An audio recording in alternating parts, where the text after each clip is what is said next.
Saudara saudari terkasih, hari ini saya ingin mengisi kesempatan ini dengan memberikan satu permenungan kecil secara khusus untuk orang-orang Indonesia yang ada di Frankfurt dan sekitarnya, yang tentunya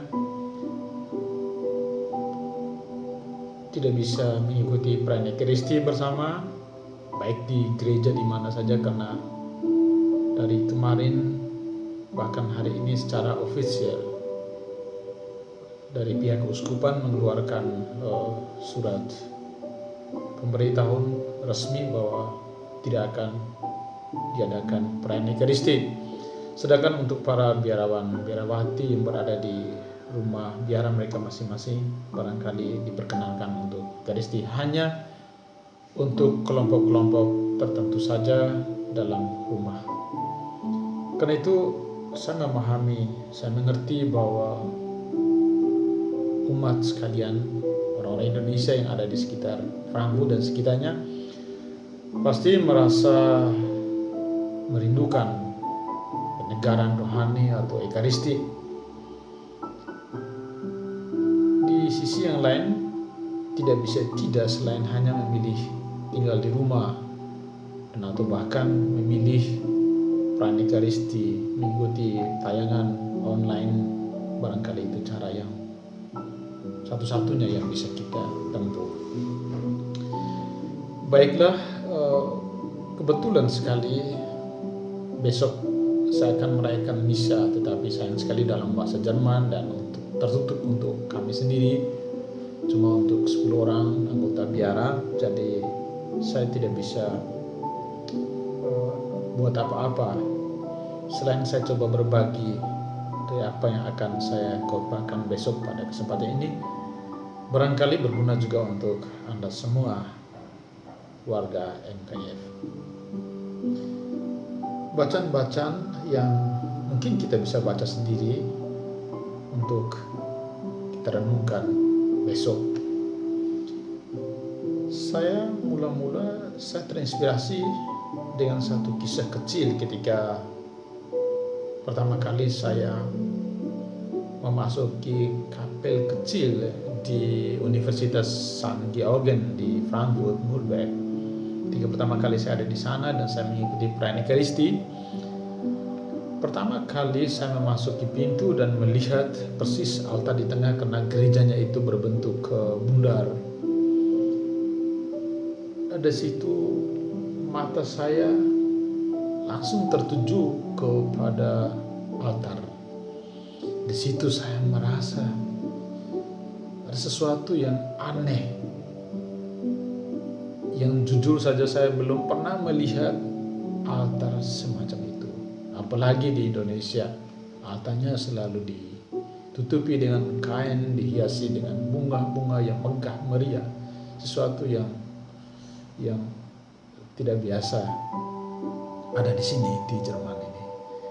Dan karena itu altar itu dibiarkan begitu saja tanpa ditutupi dengan hiasan kain dan bunga-bunga, makanya siapa saja bisa melihat seperti apa bentuk altar itu. Dan saya melihat dengan jelas sekali altar itu terbuat dari batu dengan 2 retakan besar yang sebetulnya putus mengelilingi batu altar itu.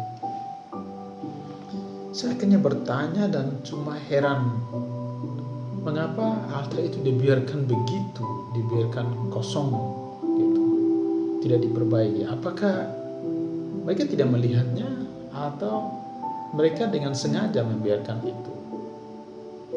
Saya membayangkan kalau seandainya altar seperti itu ada di Indonesia, waduh, pastornya bisa diprotes. Kenapa sih pastor altarnya dibiarkan gitu, nggak diperbaiki? Kenapa sih malu-maluin?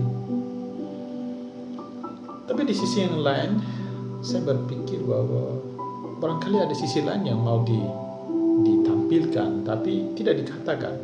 Siapa saja dibiarkan untuk bisa menafsirkannya secara bebas. Dan saya tidak pernah melihat bahwa satu student yang merasa terganggu dengan pemandangan itu. Tidak ada satu pun, semuanya nyaman melihat dan menikmati, merenungkan semuanya itu dan merasa aman aja. Tapi bagi saya itu permenungan yang bagus, satu gambaran bagus yang membuat saya terpancing untuk merefleksikan apa arti dari semua ini. Apa arti retaknya altar itu? Apa artinya risks? Saya akhirnya merasa yakin bahwa kenyataan itu berguna atau membantu saya untuk menemukan arti dan makna yang lebih dalam lagi terkait dengan bacaan pada hari ini. Saya melihat dari retakan itu sebenarnya punya arti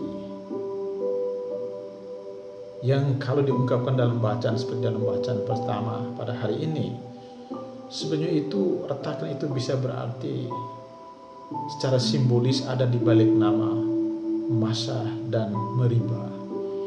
Masa dan Meriba itu berarti probe dan strife, suatu pencobaan dan juga pertengkaran, simbol dari suatu keadaan Israel di padang gurun ketika mereka kekurangan air. Mereka bertengkar, bahkan bertanya, apakah ada Allah di tengah-tengah ini, di tengah dunia ini? Apakah masih ada Allah? Mengapa membiarkan kami kehausan di tengah padang gurun? Saya lalu merenungkan, barangkali ini adalah sebuah retakan. Di mana-mana selalu saja ada yang namanya probe dan strife. Di mana-mana kita selalu menemukan atau mendengar ada pencobaan dan pertengkaran. Di rumah ada probe dan strife, saudara-saudari. Di dalam bus dan atau ban kereta api kita juga mendengar ada probe dan strife. Di lapangan sepak bola juga ada probe dan strife. Bahkan di dalam gereja pun ada probe dan strife, ada pencobaan, ada pertengkaran di sana. Di biara pun demikian, ada juga probe dan strife. Saya akhirnya bertanya, apakah artinya kekudusan itu? Bagaimana kita mendefinisikan kekudusan itu kalau seandainya toh altar saja dibiarkan terlihat retaknya itu? Apakah arti dari sebuah kudusan berarti tanpa retak? Saya kira juga tidak demikian. Tapi bagaimana sikap kita sebagai orang beriman menerima yang retak itu? Saya kira itu adalah kekudusan. Jika orang sanggup menerima kekurangan, sesuatu yang rusak, sesuatu yang pecah, sesuatu yang retak itulah, itu sungguh berarti. Mengapa? Karena tidak semua orang bisa menerima hal seperti itu. Probe dan strife itu memang ada di mana-mana. Bahkan di dalam diri kita sendiri itu ada probe dan strife. Di dalam hati kita, di dalam pikiran kita pun ada probe dan strife. Ada pencobaan, ada pertengkaran di dalam diri kita sendiri, ada dilema, ada keraguan-keraguan. Disitulah probe dan strife. Kita diingatkan bukan cuma mengenang probe dan strife Israel pada zaman dulu di padang gurun, tetapi sekarang ini pun kita sedang mengalami probe dan strife dalam hidup kita. Saya akhirnya ingat seorang penyanyi Yahudi, Leonard Cohen, yang bernyanyi bahwa di mana-mana ada retak, tetapi juga ada satu cahaya yang jatuh ke dalamnya. Saya kira ini suatu syair yang indah, yang bagus sekali untuk kita renungkan, khususnya dalam masa advent ini. Barangkali dengan situasi sekarang ini, kita sepertinya retak. Situasi ini bagaikan sebuah retakan. Selain retakan pertama tentang probe dan strife, saya melihat ada retakan hubungan, Rizik Beziehung, Simeus. Saya melihat nyata sekali bahwa saat ini hubungan kita retak, entah dengan sesama, bahkan mungkin dengan Tuhan. Hubungan retak. Tetapi saudara-saudari, jangan pernah melihat begitu negatif tentang sebuah retakan. Jangan hanya lihat bahwa retakan itu adalah sebuah luka, tetapi barangkali itu adalah sebuah kenyataan di mana kita diundang untuk menyembuhkannya.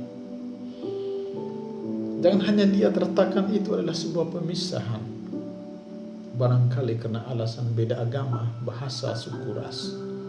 Tapi barangkali itu adalah kemungkinan kita diundang untuk seperti cahaya, membawakan cinta dan perdamaian di tengah perbedaan itu. Saudara-saudari terkasih, barangkali inilah yang terpenting untuk kita renungkan bersama. Situasi dunia tampaknya dari hari ke hari semakin sulit bagi kita untuk berkumpul bersama, merenungkan, bahkan merayakan Ekaristi. Tapi inilah kenyataan. Barangkali Tuhan mengajak kita untuk masuk ke dalam hati kita. Kita diminta untuk merenungkan itu, bukan untuk menyalahkan. Belajarlah untuk menerima retak dalam hati kita, lingkungan hidup kita, di mana-mana. Tidak semuanya baik.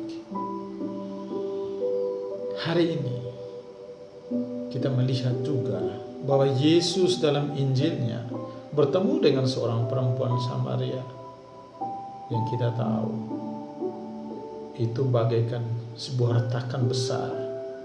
Bagaimana kisah orang Yahudi dan Samaria, sesuatu yang tidak mungkin bisa berjumpa antara Yahudi dan Samaria.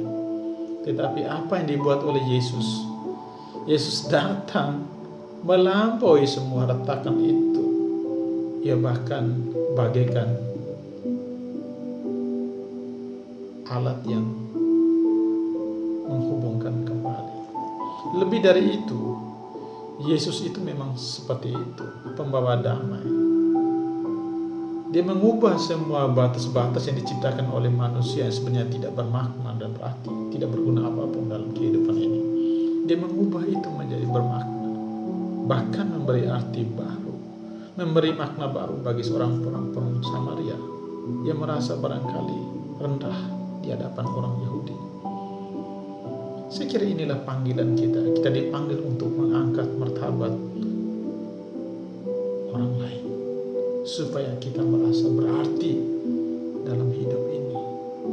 Memang tidak lebih daripada itu, kita dipanggil untuk saling mengobati, untuk saling menyembuhkan, untuk saling meneguhkan, untuk saling menguatkan satu sama lain. Saudara-saudari terkasih, barangkali hanya ini